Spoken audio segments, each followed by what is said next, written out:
Olá pessoal, meu nome é Eduardo, seja bem-vindo ao canal. Um questionamento que é interessante e que eu gostaria de falar com vocês é sobre Montes Claros foi esquecida entre os historiadores, especialmente historiadores de Minas Gerais.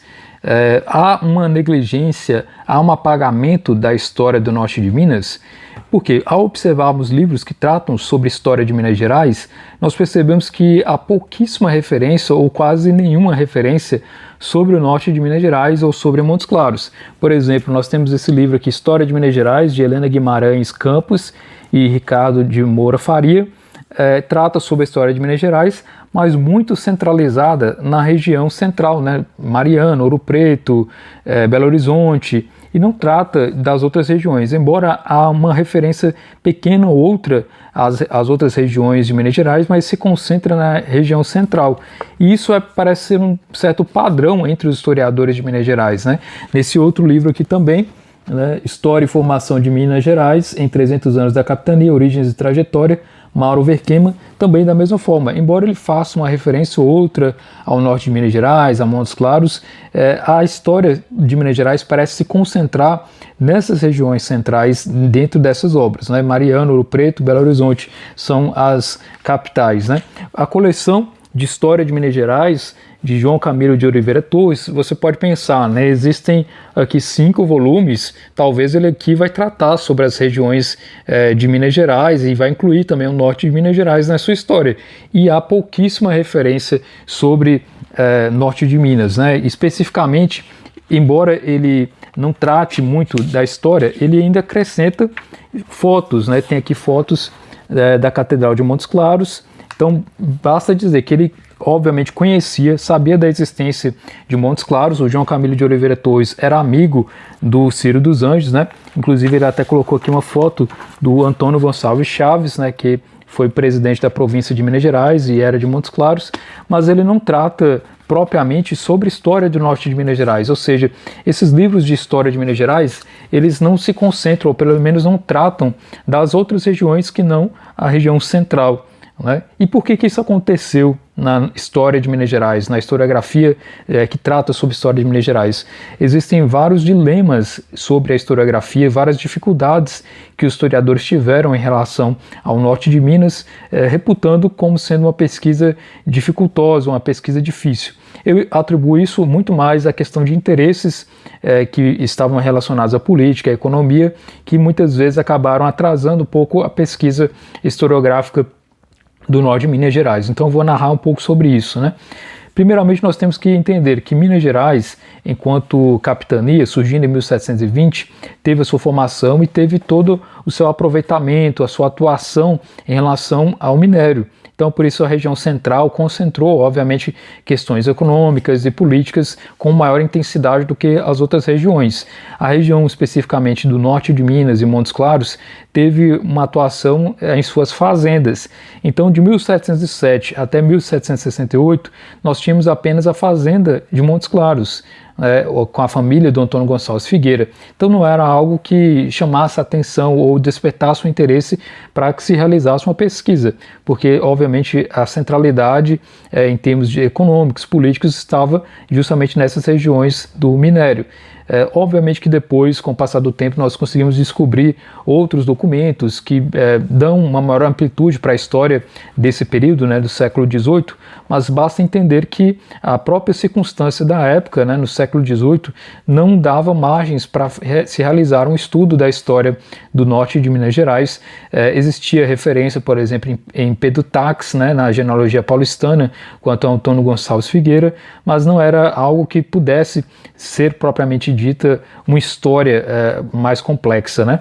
Depois nós tivemos a formação do Arraial de Formigas a partir de 1769 até 1831, já com um certo povoado. Então, tendo esse povoado do Arraial de Formigas, desperta também um certo interesse de entender a origem daquele povoado, mas ainda algo muito tímido, porque ainda não existia uma intensa intelectualidade na região capaz de buscar essas ideias, buscar desenvolver a história, história, né?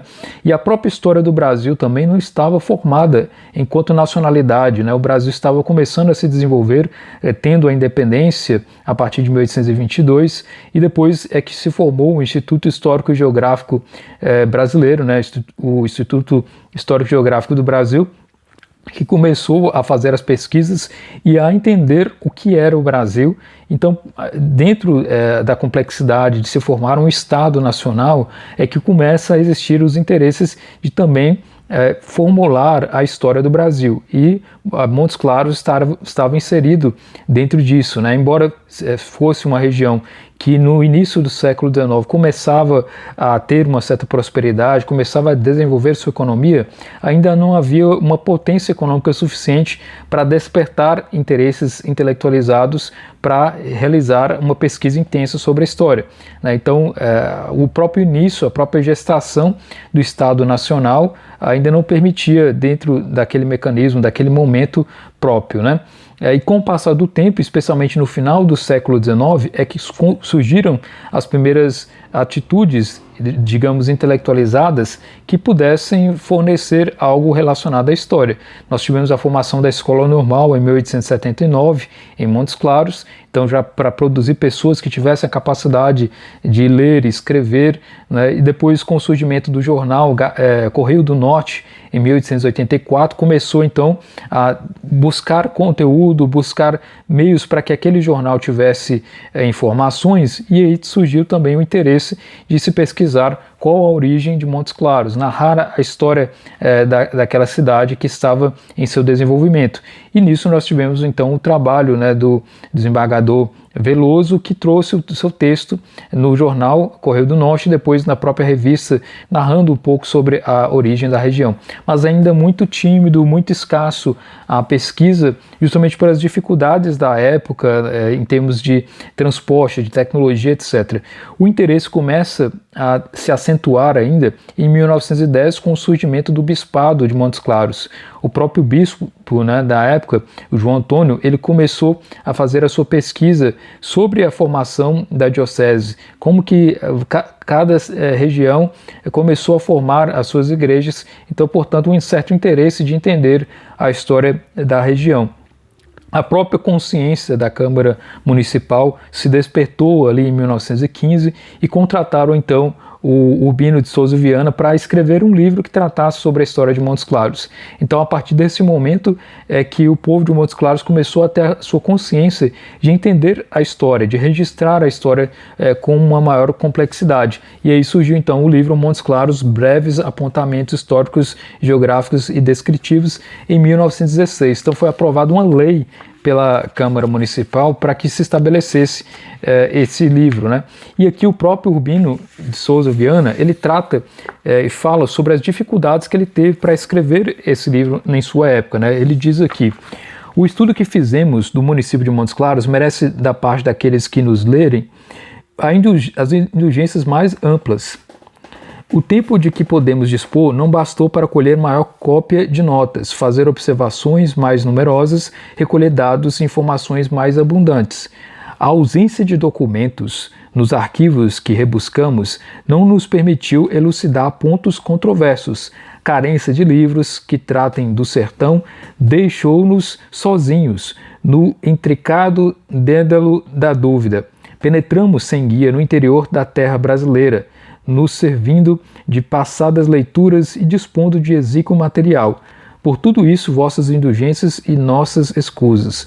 Numa segunda tiragem, expurgaremos este opúsculo do que nele houver que possa ser dispensado. Então, ou seja, ele percebeu isso, a ausência documental, a dificuldade de encontrar os documentos, e realizaram a sua pesquisa em 1916. Então, se o próprio historiador da cidade de Montes Claros já tinha dificuldade para encontrar material, imagine historiadores que iriam tratar sobre a história de Minas Gerais, né? Eles teriam também certa dificuldade nessa época propriamente, né? Agora, com o passar do tempo, com o avanço tecnológico, nós podemos encontrar documentações, encontrar outros meios que facilitam a nossa pesquisa histórica, né? No outro livro, Raízes de Minas, aqui do Simeão Ribeiro Pires, o próprio João Antônio Camilo de Oliveira Torres, que escreveu essa coleção, ele fala justamente sobre essa dificuldade de pesquisar a história do norte de Minas Gerais, que ele escreveu o prefácio desse livro, e ele diz o seguinte: a pesquisa histórica no Brasil tem sofrido do mesmo mal que o cronista imputava ao colonizador. Fica caranguejando pelas praias, não se aventurando em sertões desconhecidos. Se alguém abre uma picada ou se um assunto já é mais ou menos conhecido, todos procuram repetir, revirar, retocar, e acaso se trate de pesquisador afeito aos documentos, a explorar minúcias, raramente alguém resolve tentar áreas não antes procuradas, bater sertões ignorados, falar sobre o novo. O resultado são lugares comuns, constantemente repetidos, repisados em formas variadas e que muitas vezes não passam de frases. Se um fato novo é descoberto, ninguém dá pela coisa até que um nome de prestígio o anuncie. É a coisa mais difícil do mundo, a verdade histórica, vencer a barreira do lugar comum e entrar para os compêndios escolares, redutos definitivos da falsa história oficiosa. Ou seja, aqui o próprio João Camilo de Oliveira Torres mostra a dificuldade que era de lidar com regiões que não fossem centralizadas, né, porque os próprios historiadores estavam ali ligados, né, e voltados para tratar sobre essas regiões mais centralizadas, né. E aqui, especificamente em Montes Claros, isso só começou a mudar a partir da década de 60, com o surgimento da Unimontes, na Universidade Estadual de Montes Claros. As pesquisas começaram a se centralizar na própria região e começou a desenvolver a própria bibliografia histórica regional. Com o surgimento do Instituto Histórico e Geográfico de Montes Claros, as pessoas começaram também a tratar de uma forma mais aprofundada sobre a história regional e sobre a história de Montes Claros, e especificamente com o surgimento do mestrado em História na Unimontes, a pesquisa acadêmica se desenvolveu ainda mais com um grau de profundidade, e agora com um doutorado também em História na Unimontes, né, nós temos um nível máximo de pesquisa histórica que pode ser realizada sobre a região, para que não precisamos de ficar na dependência de pesquisadores externos ou de outras cidades que venham realizar aqui esse trabalho, né? Então agora, com essa independência, eu diria, né, essa independência acadêmica, é possível realizar toda uma bibliografia, todo um trabalho de historiografia regional de qualidade que possa fornecer então os elementos da história que nós não tivemos no passado, estudos aprofundados, né? E a partir desse levantamento, dessas bibliografias, dessa nova historiografia sobre a região, é que nós poderemos então nos elevar a ponto de também estarmos enquadrados dentro da história de Minas Gerais com a sua devida representação, né? Então, por isso que eu acho interessante todo esse movimento que houve. Os historiadores realmente tiveram muito trabalho em pesquisar a documentação, e até hoje ainda há certas dificuldades para encontrar documentações, né?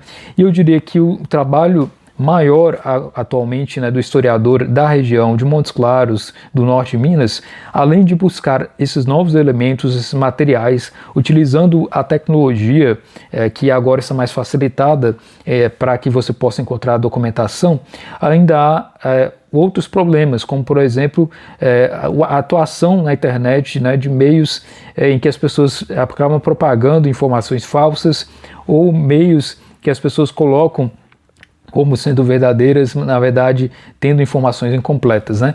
A própria historiadora Regiane, em seu texto, dentro desse livro História do Norte de Minas Gerais, Sociedade e Cultura, ela fala sobre justamente isso em seu texto, quando ela trata sobre jornais e memorialistas na memória da inauguração da linha férrea de Montes Claros.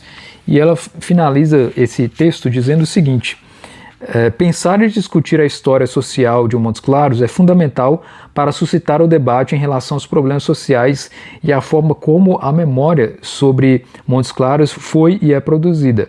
Nós nos deparamos sempre com contradições ou mesmo erros grosseiros sobre a cidade de Montes Claros, seja na mídia ou em falas preconceituosas, e sempre nos perguntamos de onde vem essa construção de informações ou memórias, quem construiu e a quem interessa que essas imagens ainda circulem. Essas questões nos incomodam, pois elas se encontram atreladas a políticas públicas e definem a relação que é estabelecida entre a cidade e outras regiões do estado e do país. Geram nos nascidos nessa cidade, que se deslocam para outras regiões, as mais variadas situações de preconceito ou incômodo. Então, existe ainda isso, né? Um certo preconceito velado de que a história regional, a história do interior não deve ser devidamente estudada. Nós verificamos que ainda na historiografia de história de Minas Gerais, as outras regiões que não a região central ainda são negligenciadas, então, portanto, é necessário que cada região busque os seus estudos, se aprofunde e agora, com os estudos acadêmicos aprofundados, nós poderemos atingir esses objetivos, né? De tal forma que a nossa história será bem representada, bem colocada dentro do que nós podemos encontrar nas fontes documentais e na formação dessa nova bibliografia. Então é isso, espero que vocês tenham gostado desse vídeo. Se inscreva no canal se você não está inscrito ainda. Muito obrigado pela atenção.